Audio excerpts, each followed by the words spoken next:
If you do not have a handout, would you please raise your hand and we will get you a handout. This will be helpful. All right, looks like everyone has a handout. Okay, we will get started. First of all, I am Elaine Landwehr, and I am a member of the League of Women Voters of Hastings. I am the Government Action Team Leader for the Hastings League, and I am here today to give an overview of the Nebraska initiatives and the referenda process in Nebraska. And then we will also go over the 6 ballot measures that will be on the General Election Ballot. So this PowerPoint or program has been prepared by the League of Women Voters of Nebraska, and the head of that department is the Vice President of Action for the League of Women Voters of Nebraska, Rachel Gibson. Next. All right. Who are the League of Women Voters? We are a nonpartisan, nonprofit, grassroots organization advocating for voters' role in democracy. Anyone 16 years of age and older is welcome as a member. We have 2 main areas. We have voter services and we have legislative advocacy. And under legislative advocacy, we have 6 different teams. We have education policy, healthcare, natural resources and energy, government, disability and behavioral health, and social policy. So we have all different areas that we try to cover. Next. For the League of Women Voters in Nebraska, we have a league in Greater Omaha, one in Lincoln, Lancaster County, Seward, and of course this one in Hastings. You may also be a member at large. Next. All right, so first of all, when you talk about initiatives and you talk about referenda, there is usually a difference between the different ones, whether they're going into the Constitution, there'll be a constitutional amendment, or they will be a statute. So let's look at to see what the difference is. This year in the general election, we have 2, if they pass, that would change or be added to our Constitution, and we have 4 that would be statutes. So let's go look at the Constitution. The highest level of state law, and no other law can be written in conflict. So nothing else can supersede that. It's general guidelines or concepts that guide creation of specific statutes.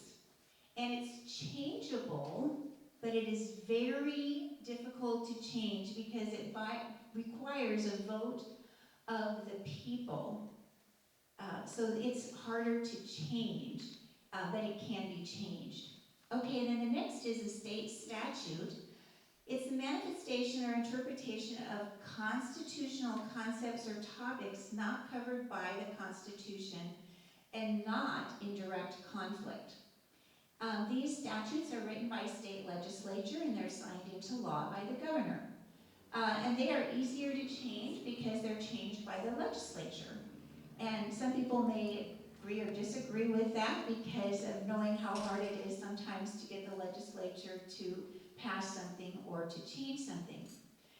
Legislature is primary policy-making entity, but the people can propose constitutional amendments and statutes via initiative in the referendum process, via the second house, or we, the people in Nebraska, can make changes. And I think we really need to take our second house seriously because not all states have a second house. Not all states have the people. We are just one of 26 states that can put initiatives and referenda on the ballot. Not everybody in the United States gets this opportunity. So please remember that. By living in Nebraska, there is a second house. That's you, the people, or we, the people, and we are just one of 26 states that can do this. Next. Okay. Okay, initiatives and referendums in Nebraska. Okay, so what do? How do you get this done? Can I do this? Can you do this? Well, first you start the petition process, and that allows Nebraska voters to put a question about state law or constitution on the ballot for the registered voters. Now, it could be an initiative or it could be a referendum. So what's the difference? We have 5 initiatives on the general ballot this time, and we only have 1 referendum. Well, the difference is the initiative will add or change a law or amend the state constitution. And the referendum will repeal a law the legislature recently passed. That's why we just have 1 referendum and 5 initiatives on our ballot this time, because there's only one of these that's going to actually try to change a law that recently passed. Now, there are 3 groups of people involved. We have the sponsors, we have the circulators of the petition, and we have the signers of the petition. So it starts out with a person or group of people that files with the Secretary of State, and then they manage the distribution. Then, of course, you have the circulators that collect the signatures, and those could be paid people or those could be volunteers. Then you have the signers, and you must be a registered voter in the state of Nebraska. And if you've signed a petition recently, you notice that if you live in Adams County, you have to sign a petition that is for Adams County. You cannot sign a petition from a different county. So they are all separated by county. Okay, so you have successful petition needs both of these. Between 5% and 10% of the registered voters in the state, and this depends on the type and the time limit. You also have to have 5% of registered voters in 38 of the 93 counties. All right, so before we start the Nebraska initiatives and referendum processes, do we have any quick questions? I know that was a lot of information to try to just give you an overview or a background. Judy Reimer's going to bring you a microphone. If you have a question so far, raise your hand. Okay, thanks Judy for being ready, but it looks like we're ready, good to go. Okay, so number 1, you filed a petition. That's with the Secretary of State. Right now, our Secretary of State is Bob Evnen. Then you circulate the petition or collect the signatures. Then you submit the petition back to the Secretary of State. Then there's a verification process, and that's each county clerk or election commissioner checks each signature, birth date, address, name, and that's why the petitions are circulated by county. So that these petitions go to Adams County, these go to Douglas County, these go to Sarpy County. You would not want a petition with 5 different counties, because then this county would need to verify numbers 1, 2, 5, 7, and 20. And then this county would have to be sent to this county to be verified. So that's why you can only sign the petition for your county. Then number 5, you have to come up with a ballot title and the language to go on the ballot. Then you have voter information and education. Now that's what we're doing today. We have this PowerPoint that the League of Women Voters of Nebraska has made. We have that handout for you, so now we're trying to get information out. Then there will be the election, number 7, and then the outcome of the initiatives and the referendums. Next. All right, so the process. There's a checklist that you go through if you are the person or the group that's trying to get an initiative passed or to get a referendum. First of all, you have to develop, before you file with the Secretary of State, you have to develop language for the statute or the constitutional amendment. And this needs to be done usually with legal counsel to make sure it's going to be accepted by the Secretary of State. Many of you might remember that there's been petitions that tried to get on the ballot, and then the Supreme Court would say there was more than one subject, or this was not worded correctly. So that is a very key point in getting your referendum or initiative on the ballot. You must review the accountability and disclosure requirements. And then you have to file with the Secretary of State. You provide a copy of the proposed language and object clause, and you provide a list of sponsors, because by this time, there might be more groups or people that want to support this initiative or this referendum, and then you would list those. After review by a revisor, this goes through a lot of channels to make sure that it's correct. You review suggestions and approve final petition language, and then finally, the petition is printed by the Secretary of State. Then you go into circulation mode. That's the second column. Each petition sheet should contain signatures from one county only. You review and you train circulators on signing and the circulator requirements. You comply with all applicable accountability and disclosure requirements. Then finally, after you've gotten all the signatures, you submit the signatures. These petitions must be submitted no later than 5:00 p.m. at least 4 months prior to the general election.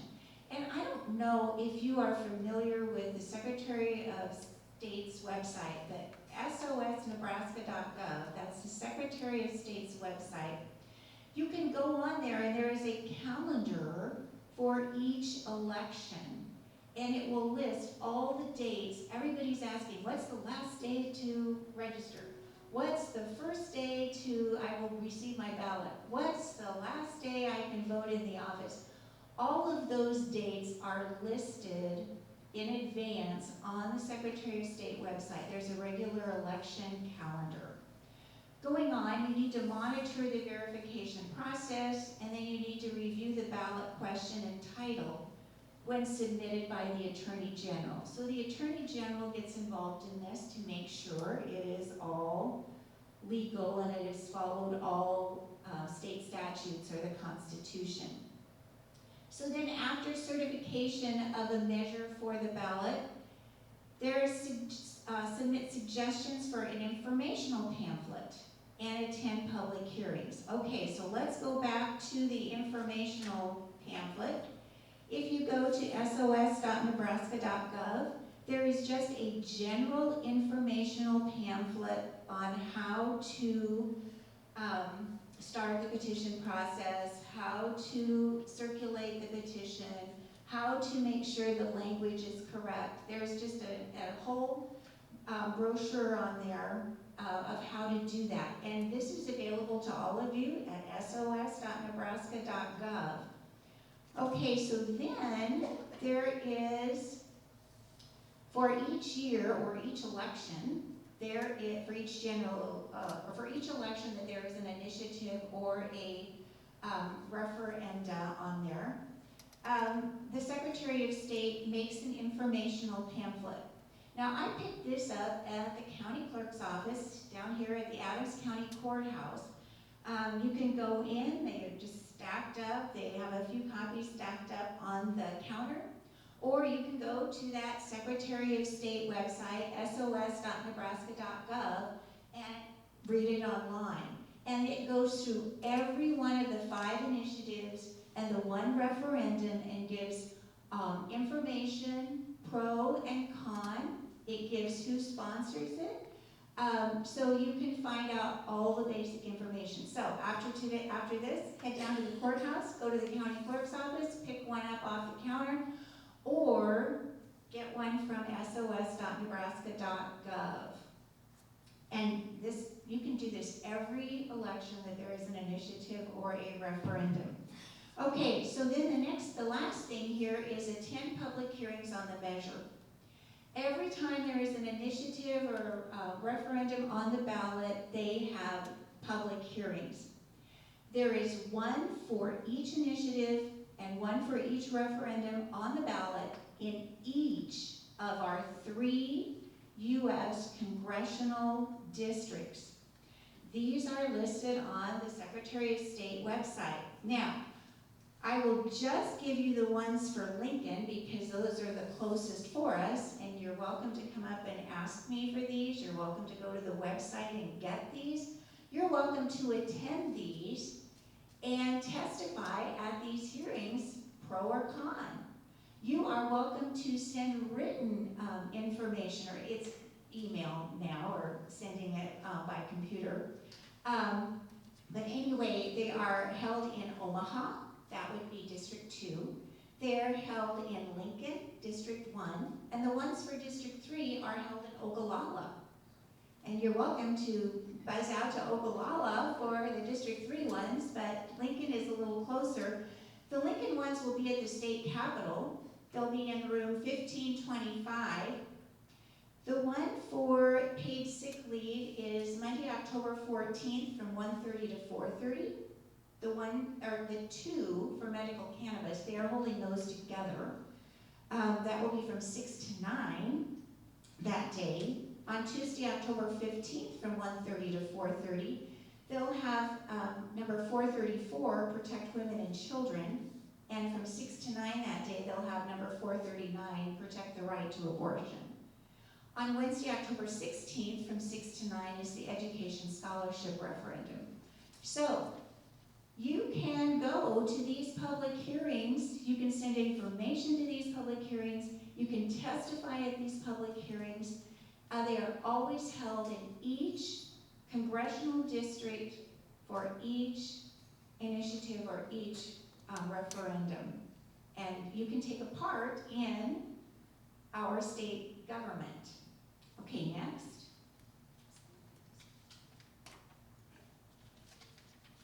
All right, considering ballot questions.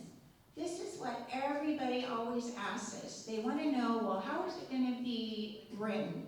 How do I answer? Do I answer yes, or is it kind of the opposite, and do I have to answer no? This is the part that most people are concerned with, because it could be yes or no. It could be retain or repeal. It could be for or against. We need to understand what you're voting for, or what your vote will do, and that's why we are here today, is to make sure that when you vote as you intend, and are not tripped up by some language. Okay, it also, you need to focus on the underlying issues. You can explore who sponsored or supported each side. Here are 3 places that you could go to get information if you feel you need more information. And you may utilize multiple sources of information. And the League of Women Voters of Nebraska has recommended this Nebraska Examiner's article from September 13th. They feel that that gave a good overview of the pros and the cons of each one of the ballot measures. So you're welcome to go to any source that you feel would give you good information. Next. Okay, so let's get to do we have any questions so far? Judy, could you back up the screen? There are people taking that. Oh, Deb, could you back up the screen when, Sure. please? Just wondering for, oh, go ahead. I was just wondering for sure we can, even though we're in 3, we can go to 1 for the testimonies and the written. That is my understanding. Okay, thanks. It just has to be held in the 3. What? It just has to be held in the 3. Oh, got it, okay. Is this the one you needed? Yes. Okay. All right, do we have any other questions?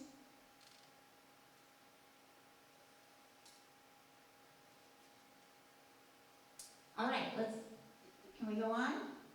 Okay, let's go on. All right, next one. Okay, so some of you may remember that there were a lot more petitions going around than just 6. All right, we had 11. There were 11 petitions going around. 5 didn't make it to the ballot. 5 didn't get enough signatures, or they were deemed to not be written correctly or whatever. So these are the 11 that started next, and then now these are the 6 that we are down to.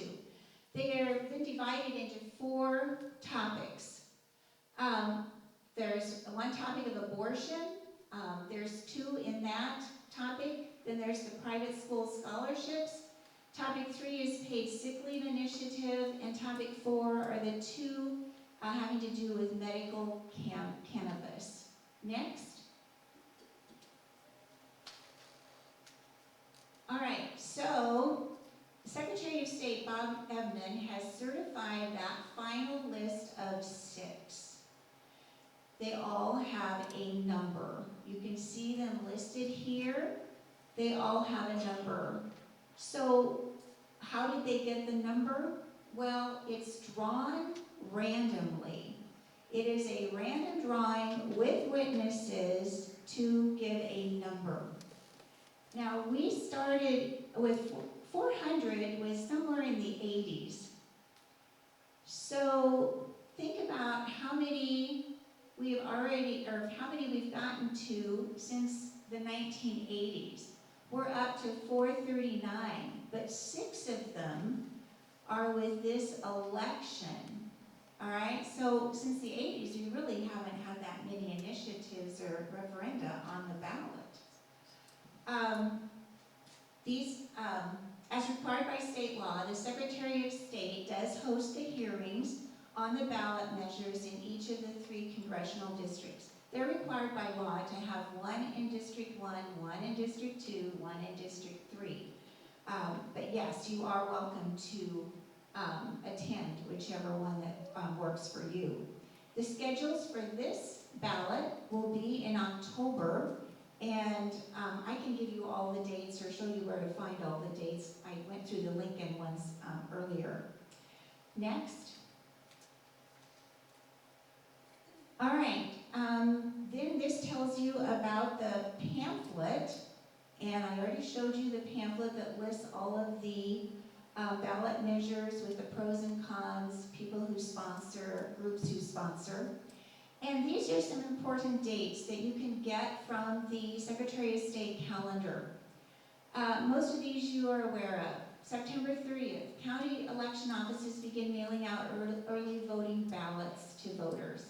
October 7th, it's the first day you could go to the county clerk's office and vote in person. October 18th, it's deadline to register to vote online or by mail or at a state agency or via the deputy registrar.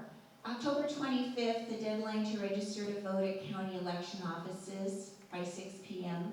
October 25th, the deadline to request an early voting application be mailed. November 4th, the last day to vote early at a county election office. November 5th, of course, is election day. It's Tuesday. It's 8 to 8 p.m. if you're in Central Time. It's 7 a.m. to 7 p.m. If you're in Mountain Time. And if you have a mail-in ballot, please do not return it to the precinct where people are voting. It has to be at the courthouse by 8 p.m. A lot of you I know work elections, and you know that those ballots are not going to be done and back by 8 p.m. because people are still voting right up until 8 p.m. So you have to take those to the courthouse. You can't take them to a voting precinct. Next. All right, so here are our 6 ballot measures. We're going to start with the first topic, the abortion. And abortion is legal in Nebraska right now. It's up until 12 weeks. A physician can perform an abortion after 12 weeks in the cases of medical emergency or pregnancy resulting from sexual assault or incest. And this comes from LB 575. This was a law that was signed into law by the governor in 2023. And next, The first one is number 434, and it's protect women and children. And if you look at the first line of the official language, it says, shall the Nebraska Constitution be amended to include a new section? So remember, number 434 is going to change the Constitution. It's going to go into the Constitution if it passes. And we talked about the difference a little bit ago between that, if it goes, changes something with the Constitution or changes a statute. So the description amends the Constitution to prohibit abortion after the first trimester, generally considered to be 12 weeks of pregnancy, unless in the case of a medical emergency or when the pregnancy resulted from sexual assault or incest. Now, this is going to be a for or against one. If you vote for it, the Constitution constitutionally prohibits abortion after the first trimester, with exceptions for medical emergencies, sexual assault, or incest, and allows legislature to enact additional regulations. Or if you vote against it, it's going to keep the current 12-week limit with existing exceptions and allows legislature to enact additional regulations. And it's state statute LB 574, and it was passed in 2023. So keep in mind, if you vote for it, it's going to put it into the Constitution. If you vote against it, it's going to keep it as a state statute. So that is important. Let's go to number 439. All right, so this is the second ballot measure that has to do with the topic of abortion. And this, if you look at the first line of the official language, shall the Nebraska Constitution be amended to include a new section. So again, this is going to be one of the ballot measures that will, if it would pass, change the Constitution. Under description, it says it creates a constitutional right to abortion based on fetal viability, generally considered around 23 weeks of pregnancy or as a result of fetal medical conditions, or to protect the health or life of the pregnant patient as determined by their healthcare practitioner. Now, a vote for this constitutionally, okay, again, it's going to be in the Constitution, allows for abortion based on viability as determined by a patient and their healthcare practitioner, and prohibits the legislature from enacting additional regulations. A vote against keeps current 12-week limit, okay, that's LB 574, voted on in 2023. It keeps the current 12-week limit with existing exceptions and allows legislature to enact additional regulations. So keep in mind, this one is going to put this into the Constitution if you vote for, and if you vote against, it's going to keep the current law 574. Yes? You want to review how the competing ones work? We are not here to be pro or I'm con. not saying that, but like if they both pass. Oh, if they both pass, the one with the most votes will win. They both have to have a 50%, they both have to achieve the 50% though, yes, isn't that correct? Like they have to have at least 50%, so that would mean passing by 50%, and then the one with the most votes, correct? Correct. If both of them would achieve the level of passing, It would be 50%. then they would go with the one with the most votes, would go into the Constitution or would keep the law, depending on which way it was. Yes, that's exactly right. All right, let's, okay, any more, before we go on to topic 2, any more questions on topic 1? The abortion topic, yes. So if 439 and 434 both pass, they both won't be law. Only the one with the most votes, Okay. because the Constitution can't have conflicting parts. Okay. Okay, anything else?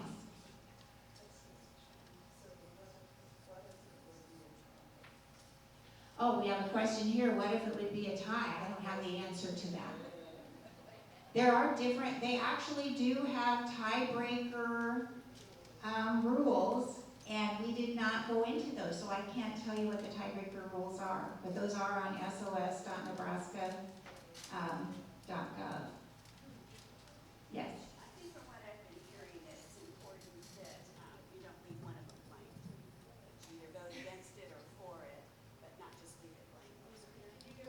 So, from what I'm understanding is, it went out. Okay. Ice cream cone. Okay. Yeah. That you need to vote for or against each one, not leaving one blank. That helps clarify for the votes that are voting for or against it. And the 50% to pass it depends on how many people voted on that particular one. The So quest- let's say 100 voted on this one, but 200 voted on that one, it would be a different level to pass. Is that not correct? I'm gonna stop there. I am not gonna get into, I do know that if both of them legally pass by whatever that criteria is, that the one with the most votes will be in the Constitution or be law. I'm not gonna go past that. We have a question back here.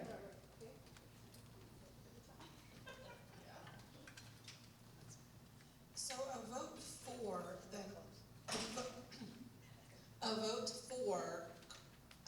edits the Constitution on on either of them, but then the description really is the how it edits the Constitution. Is that correct? The Constitution will be edited with the language with the official language. Isn't it already in the Constitution? Right, but the difference between 439 and 434 then is the how. If they're both voted for, it's the how it would be Well, edited. I think she's saying, is it already in the Constitution? There is nothing in the Constitution at this time. Right Correct. now, we have 574, which is a state statute. There is nothing in the Constitution at this time. This puts it in the Constitution. Right, but both of them, if voted for, put something in the Constitution. The difference is the language of how it goes into the Constitution. That is correct, Okay, yes. thank you. Whichever one is, well, neither may pass. But if one passes and actually meets the criteria, then the Constitution will be changed. No matter if it's 434 that would pass or 439 that would pass, it would go into the Constitution. And that's where the official language comes in. Right, that's why I was trying to clarify the difference between the two. They're both for or against the Constitution amendment, but then the difference between the two is the language of how it could change the Constitution. Right. The Constitution, if one would pass, then the Constitution would be changed with the official language that's on that ballot measure. So if you voted against both of them, we would be left with the statute, this LD 574. Correct. That no matter which one, you would, if neither passes, it would keep the current 12-week limit with existing exceptions, allows the legislature to enact additional regulations, and that's LB 574. Deb, is it possible to go back to the 439, right there? Okay, so a vote against keeps the current 12-week limit with existing exceptions and allows legislature to enact additional regulations. Yes, so the vote no for either 434 or 439 keeps the same LB 574 in state statute. But not the Constitution. Constitution. But yeah, but not the Constitution. Thank you. Regarding the how, it seems like the language in there that 434 allows additional statutes to be passed, whereas 439 says no additional statutes, so that would be another difference. Yes, there is a difference there.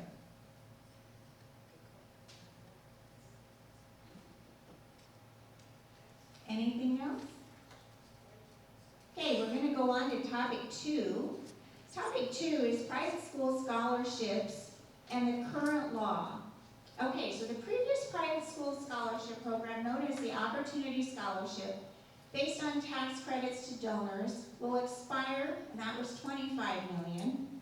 And a state-run private school scholarship program of $10 million will replace it. And that's LB 1402, and that was passed this spring in 2024. All right, let's go on.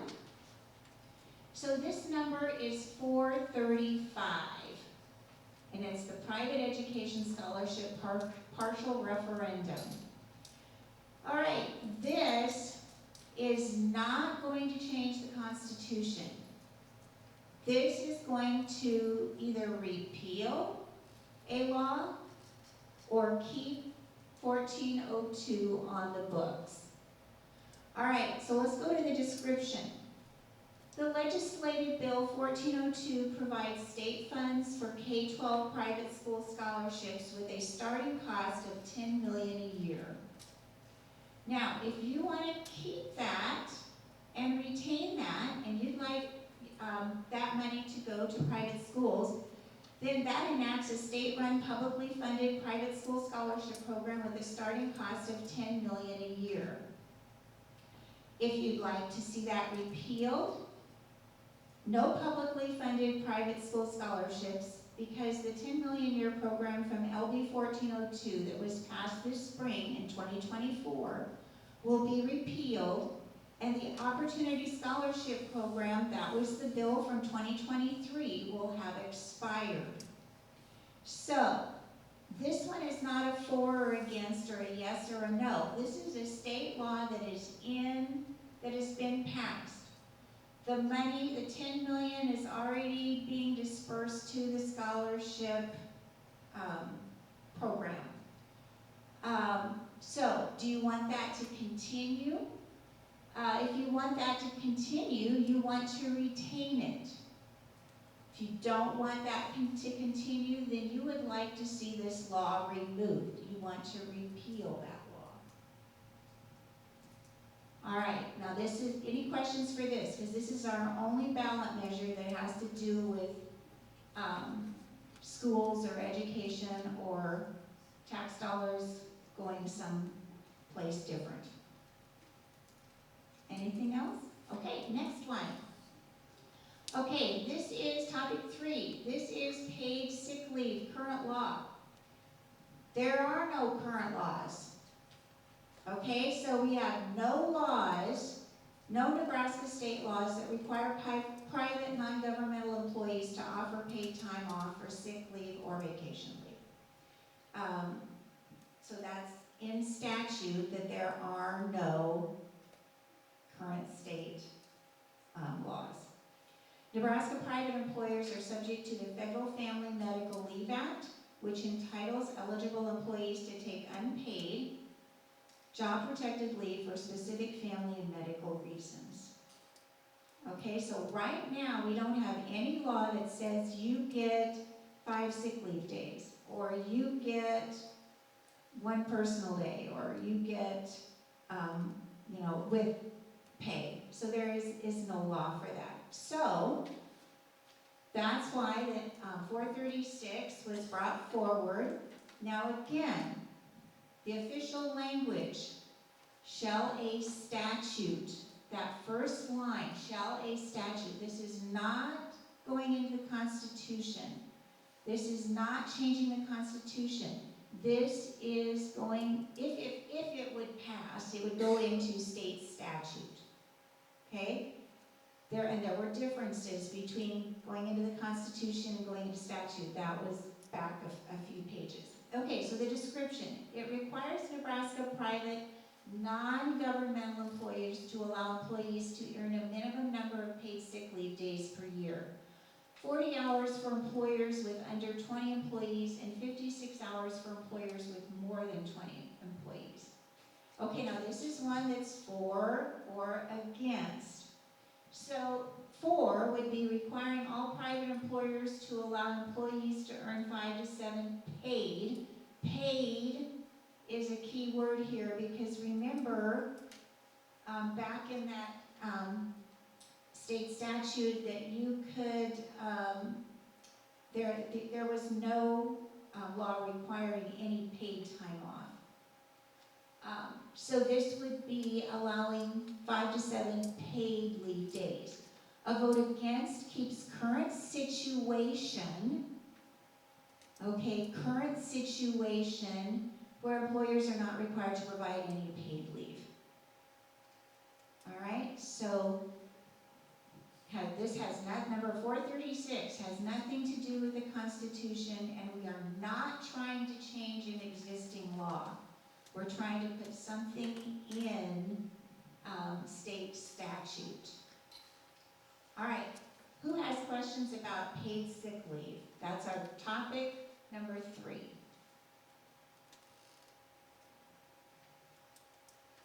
Okay, let's move on to topic number 4. Topic number 4 is medical cannabis. It's current and the current law. Okay, so marijuana is classified as a Schedule I controlled substance. Possession for medical or recreational purposes is illegal in Nebraska, with penalties ranging from an infraction to a high-class felony conviction. And that is Nebraska Revised Statute 28416. So that's the current law, this current statute of what Nebraska has. There is nothing that is legal. All right, let's move on. Okay, this is number 437. I thought that was interesting that the 2 cannabis ones were 437 and 438. Drawing the numbers out of the hat, put those right together. Okay, the official language, shall a statute be enacted? Okay, so again, no, nothing to do with the Constitution, only a law, only a statute. The description allows a qualified patient with written recommendation from a healthcare practitioner and a caregiver assisting the patient to buy, possess, or use a small amount of cannabis for medical purposes. All right, now this is one that's for or against. A vote for would legalize small amounts of medical cannabis. A vote against keeps any use of cannabis, medical included, illegal. It would keep what we have now. All right, let's go on to number 438, because these actually do go together. This is a Nebraska medical cannabis regulation. The official language states, shall a statute be enacted? Again, nothing to do with the Constitution. It's going to be making a statute. And the description is, creates the Nebraska Medical Cannabis Commission to regulate possession, manufacturing, distribution, delivery, and dispensing of cannabis for medical purposes, and protects registered organizations from being penalized. Okay, so if you want to vote for this, it legalizes and regulates medical cannabis industry. Okay, legalizes and regulates medical cannabis industry. And if you notice up here, it would create a Nebraska Medical Cannabis Commission, and they would be the ones doing the regulating. Okay, so a vote against keeps all cannabis, medical included, illegal, and therefore unregulated. Okay, so what questions do you have for 437 and 438, the 2 dealing with medical cannabis regulation?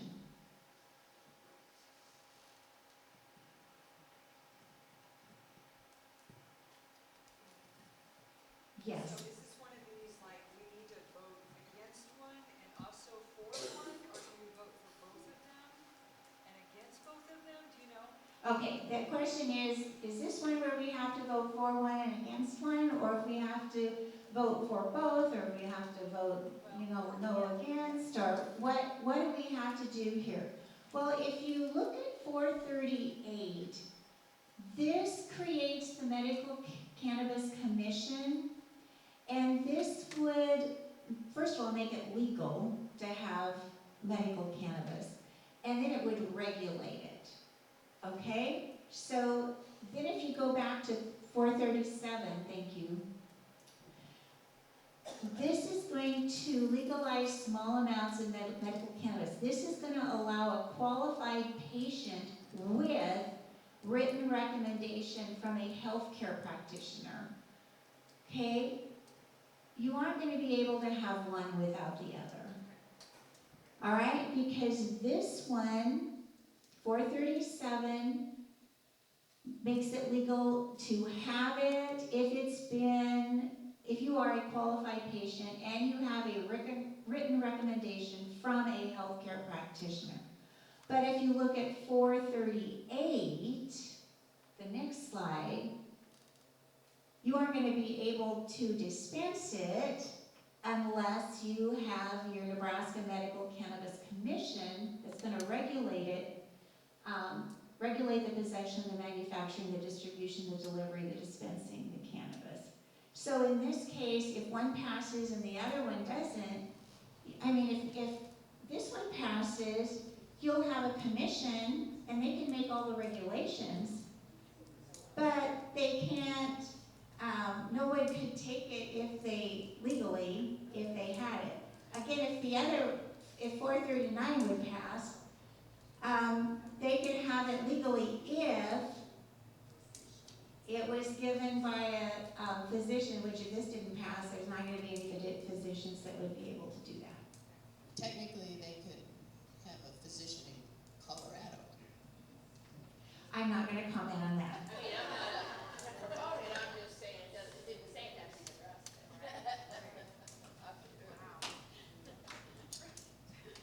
All right, any other questions on topic 4?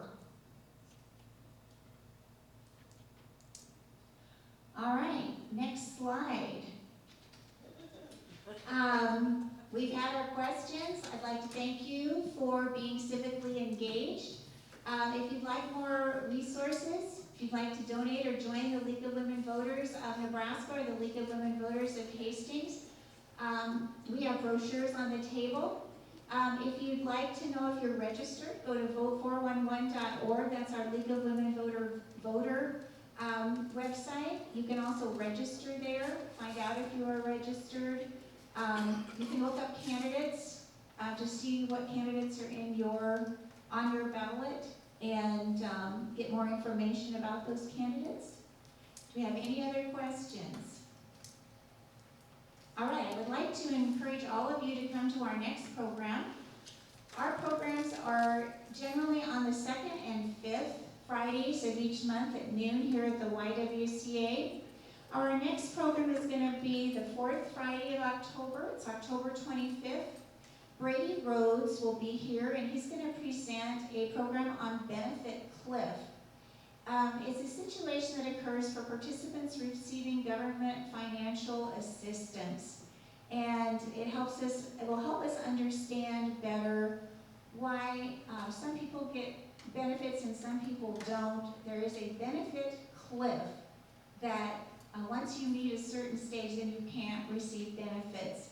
And so I think that will be very informational. And our November program is not in stone yet, but December 13th, the 2nd Friday in December, we'll be having Marty Staney from the Hastings Utilities, and he's presenting a program on nitrates in our water and how our new water treatment facility on North Baltimore is performing, if you're interested in that. And all the way on January 10th, the 2nd Friday of January, Drew Harris from ESU 9 will be here with a school psychologist to talk about mental health and what the service unit is able to do with that, how they're working with mental health in the schools. So thank you very much for coming, and we encourage you to come to some more of our programs.